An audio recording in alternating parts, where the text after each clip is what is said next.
Tema selanjutnya yang ke-8 adalah mengirimkan virus digital kepada mutajassis, orang yang memata-matai. Jadi kasusnya ini disebutkan di sini gambarannya. Orang yang memata-matai kita, jadi pelaku kejahatan, ini kita balas dengan kita kirimkan virus internet ya, virus komputer, malware atau yang lainnya jenisnya. Nah, apa hukumnya kita membalas orang yang memata-matai kita dengan mengirimkan virus tersebut? Gambaran permasalahannya disebutkan di kitab ini, di ensiklopedia ini. Jadi sebagian aplikasi, ada beberapa aplikasi atau program security ini menjadikan pemiliknya bisa mengetahui alamat protokol internet. Jadi mengetahui protokol internetnya yang terkait dengan pelaku tajassus, mata-mata. Ada orang yang mata-matai, stalking dan seterusnya, ingin memata-matai, ingin mengetahui rahasia kita, ya, ingin mengetahui rahasia kita. Dari sini maka pihak korban karena menggunakan aplikasi tertentu tadi, security-nya, dia mengetahui melalui protokol internetnya, melalui jaringan, bahwa dia telah dimata-matai, ya, telah dimata-matai, sehingga korban ini memungkinkan untuk mengirimkan virus ke pelaku mata-mata di saat itu juga. Apakah boleh hukumnya seperti ini? Jadi dia membalas dengan mengirimkan virus tersebut, boleh atau tidak? Sebagian para peneliti kontemporer menyebutkan permasalahan ini bahwa bisa ditakhrij. Takhrij ini salah satu fase, sebagian ulama menyebut ini fase yang kedua. Jadi dalam mempelajari fikih kontemporer atau fikih nawazil itu melalui 3 tahap. Yang pertama tasawur. Mengetahui gambaran permasalahan harus jelas. Kita sudah mendapatkan gambaran permasalahannya. Yang kedua adalah at-takhrij, atau yang ada yang menyebutnya dengan at-taksil. At-takhrij atau at-taksil. Yang mirip-mirip saja, intinya prosesnya sama. Ada yang menyebutnya at-takiful fiqhi. Ya, itu sekedar penamaan saja. Jadi maksudnya adalah mempelajari, kita lihat, kita cari dari dalil-dalil syariat. Kalau tidak ada, maka kita cari permasalahan yang mirip yang sudah pernah dibahas oleh para ulama. Ya, permasalahan yang konsepnya sama yang sudah pernah dibahas oleh para ulama. Lalu kita bawa ke sana. Atau kalau tidak ada, maka berijtihad dengan kaidah-kaidah umum yang ada di dalam syariat seperti tadi, tentang al-idza tadi, tentang pesan-pesan spam tadi, itu masuknya ke kategori takhrij menggunakan kaidah umum, karena menyakiti orang lain itu sesuatu yang dilarang, ya. Menyakiti orang lain, doror, la doror wala diror, sesuatu yang memudaratkan orang lain dilarang. Sedangkan ini ada masalah fikih khusus yang atau bisa juga nas, ya, ada nas khusus yang membahas mirip dengan kasus kita saat ini. Dan yang ketiga, fase yang terakhir adalah at-tanzil. Bagaimana kita menetapkan hukum setelah kita mengetahui ada permasalahan yang mirip, bagaimana penerapan hukumnya jika diterapkan terhadap masalah kontemporer yang sedang kita bahas. Ini 3 tahap. Di tahap takhrij ini, permasalahan kita membalas orang yang memata-matai kita dengan mengirimkan virus. Ini masuk ke tema yang dulu pernah dibahas oleh para fuqaha, yaitu ketika ada seseorang melihat ke rumah orang lain, ya, ada seseorang melihat ke rumah orang lain dari lubang, jadi melihat ke dalam rumah tersebut yang bukan rumah dia, melihat melalui lubang atau retakan, ada retakan atau celah dari pintu atau jendela atau temboknya ada retak, intinya melihat, memata-matai begitu, ya, melihat, mencari-cari kesempatan. Apakah sahibul bait, pemilik rumah tersebut, boleh melemparnya dengan batu atau menusuk matanya dengan kayu atau semisalnya? Boleh nggak menyakiti, membalas? Karena dia tersakiti misalkan karena diintip, kemudian dimata-matai, sehingga dia pun membalas dengan melempar dengan batu atau dengan menusuk matanya misalkan. Nah, ketika pembalasan ini sampai melukai, bagaimana hukumnya? Apakah diperbolehkan ataukah tidak? Di sini para ulama berselisih pendapat menjadi dua versi. Ada dua pendapat. Pendapat yang pertama, boleh untuk melempar orang yang melihat rumahnya tanpa izin. Dari lubang atau dari pintu atau dari jendela. Ini pendapat banyak ulama, diantaranya adalah sebagian ulama Hanafiyah, kemudian sebagian ulama Malikiyah, dan ini mazhab resmi Syafi'iyah serta Hanabilah. Ya, pendapat banyak ulama. Boleh. Mereka mengatakan seperti itu karena berdalil dengan beberapa hal. Yang pertama, dalil dari Abu Hurairah radhiyallahu anhu. Beliau menceritakan bahwa Rasulullah Abul Qasim, kunyah Rasulullah sallallahu alaihi wasallam, bersabda, seandainya ada orang yang melihat kepadamu tanpa izin, yang melihat rumah tanpa izin, lalu kamu lempar dengan batu, dan gara-gara dilempar batu tadi menyebabkan matanya luka, matanya tercongkel atau matanya copot atau matanya luka, maka lam yakun alaika junah, maka kamu tidak berdosa. Hadits ini diriwayatkan Bukhari dan Muslim. Gak apa-apa gitu. Jadi ada orang yang melihat, mengawasi kamu tanpa izin, lalu kamu lempar, dan itu ternyata menyebabkan matanya luka, tidak apa-apa, tidak berdosa. Dalil yang kedua, hadits Sahal ibnu Sa'ad As-Sa'idi radhiyallahu anhu, ada seseorang yang melihat di salah satu ruangan di rumah Rasulullah sallallahu alaihi wasallam. Saat itu Rasulullah sedang membawa midron. Midron ini mungkin dijelaskan dalam kitab-kitab syarah hadits, bisa jadi alat ya, intinya alat untuk menyisir rambut yang berbentuknya seperti sisir rambut. Bisa jadi dari batu atau dari besi atau dari kayu. Ya, bentuknya seperti gigi-giginya sisir. Saat itu Rasulullah memegang benda tersebut. Ketika Rasulullah SAW melihat orang tadi yang mengamati ya, dari luar mengamati Rasul di dalam ruangan rumahnya, beliau mengatakan, "Lau a'lamu annaka tanzuruni," seandainya aku tahu kamu melihatku, atau antu bihi fi ainik, aku akan menikam, menusuk kamu di matamu ya, dengan alat ini. Rasulullah SAW pun bersabda, "Innama ju'ilal idnu min qibalil basar." Disyariatkannya izin sebelum masuk ke rumah orang, maka ini tujuannya adalah untuk menjaga pandangan, supaya tidak melihat kepada sesuatu yang haram atau sesuatu yang aib bagi pemilik rumah, yang tidak diinginkan terlihat bagi pemilik rumah. Hadits ini diriwayatkan Bukhari dan Muslim.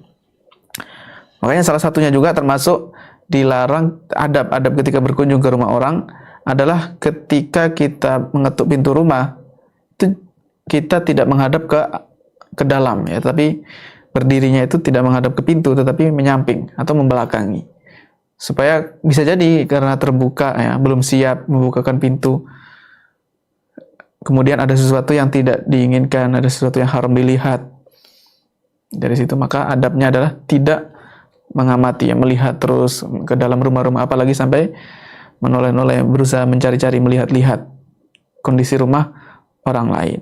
Hadits ketiga, dalil mereka juga hadits Anas radhiyallahu anhu, ada seseorang yang mengamati salah satu ruangan Rasulullah sallallahu alaihi wasallam, lalu Rasulullah pun bangkit bergerak dengan membawa mishkas atau masyakis.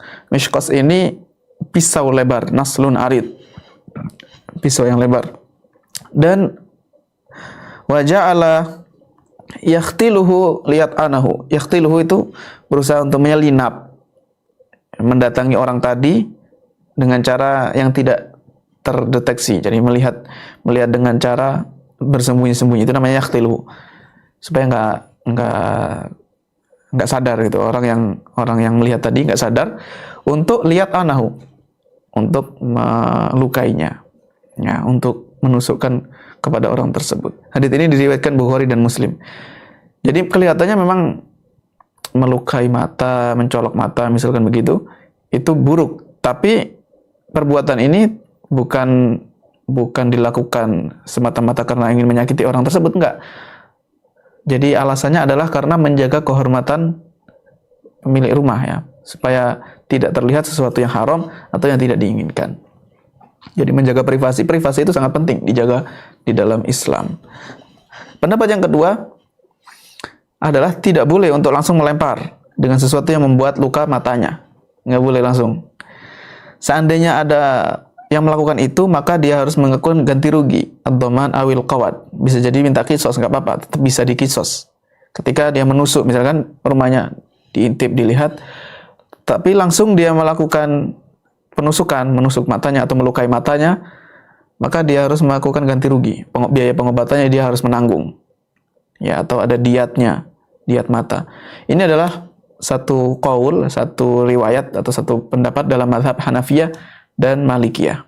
Karena tadi kita sebutkan sebagian ulama Hanafiyah dan Malikiyah mengikuti pendapat yang pertama, yang mengatakan boleh dan tidak ada ganti rugi. Itu kesalahan orang yang mata-matai tadi. Nah, dan pendapat kedua ini mereka juga memiliki beberapa dalil. Yang pertama, karena jadi dalil dari nazar, ya. Karena orang yang menjadi korban sebenarnya bisa melawan orang yang memata-matainya dengan cara yang lebih sedikit madorotnya tanpa harus melukai. Misalkan hanya melarang, dimarahi gitu ya, digertak. Cukup digertak saja, suruh pergi, selesai. Jadi tidak boleh melakukan tindakan yang lebih berat, padahal dia bisa melakukan sesuatu yang lebih sedikit madorotnya. Sehingga masuk ke hukum daf'us sha'il, melawan atau mencegah sesuatu yang bisa melukai kita, yang kita membela diri, itu maksudnya daf'us sha'il, perbuatan membela diri. Ketika seseorang membela diri, dia tidak boleh melakukan sesuatu yang tingkatannya lebih berat sebelum melakukan sesuatu yang ringan dulu, bertahap. Dan orang yang melihat itu kan bisa saja digertak, dimarahi, atau diteriaki, sudah cukup, dia akan lari. Kecuali kalau memang nggak bisa, barulah ditusuk matanya atau dilempar matanya. Sedangkan permasalahan kita adalah langsung. Apa hukumnya jika langsung melempar? Apakah dia mengganti rugi atau tidak? Jawabannya pendapat yang kedua mengatakan dia tidak diperbolehkan melakukan itu. Ya, harus secara yang lebih ringan dulu.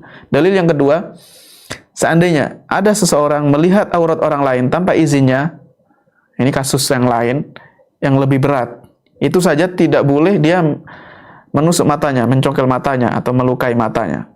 Misalkan ada orang melihat aurat orang lain tanpa izin dari dia, ini aurat, jelas-jelas aurat. Itu saja tidak boleh mencongkel matanya, apalagi ini hanya melihat seseorang di rumahnya yang bisa jadi tidak aurat, sekedar melihat kebetulan ya, misalkan dilihat rumahnya, diintip sedang pakai pakaian lengkap, tidak ada aurat di situ, tidak ada aib. Kalau yang tadi saja tidak boleh mencongkel matanya, apalagi di sini tidak boleh melukai juga matanya. Dalil yang ketiga, seandainya ada orang yang memasuki rumahnya dan melihat isi rumah tersebut, atau nalamin imraatihi madunal farji, dia melihat dari istrinya, dari bagian istrinya selain kemaluannya, itu saja tidak diperbolehkan untuk melukai matanya. Jadi ada seandainya ini sudah terjadi, sudah masuk, kalau tadi kan masih di luar, ini sudah masuk ke rumahnya lalu melihat-lihat di dalamnya. Karena hadis yang menjelaskan, yang mendukung pendapat pertama tadi itu kan di luar. Nah sekarang permasalahannya, kalau dia sudah masuk ke rumah lalu melihat-lihat isi rumahnya, atau sampai melihat aurat mungkin dari istrinya atau keluarganya, adiknya, perempuannya, ibunya, yang tidak sampai ke tingkatan aurat, ya farji, maksudnya adalah kemaluan yang berat ini, tidak diperbolehkan untuk melukai matanya. Maka apalagi cuma melihat, ya, apalagi cuma melihat dari luar, atau nala ini bisa sampai ya memegang dan seterusnya ya, sampai melakukan tindakan yang lebih jauh dari memandang, itu saja nggak boleh mencongkel matanya, menusuk matanya, apalagi sekedar melihat, itu pun dari luar, maka lebih nggak boleh lagi. Jadi pendapat kedua ini lebih ke arah mereka menggunakan dari sisi qiyas ya, dari sisi nazar, dalil akli. Nah, wallahu a'lam. Jika kita mengetahui pembahasan ini, maka sekarang kita terapkan dalam kasus kita. Apabila diketahui bahwa ada seseorang yang menjadi korban mata-mata, lalu dia bisa mengirimkan virus, apakah perbuatan ini diperbolehkan apa enggak?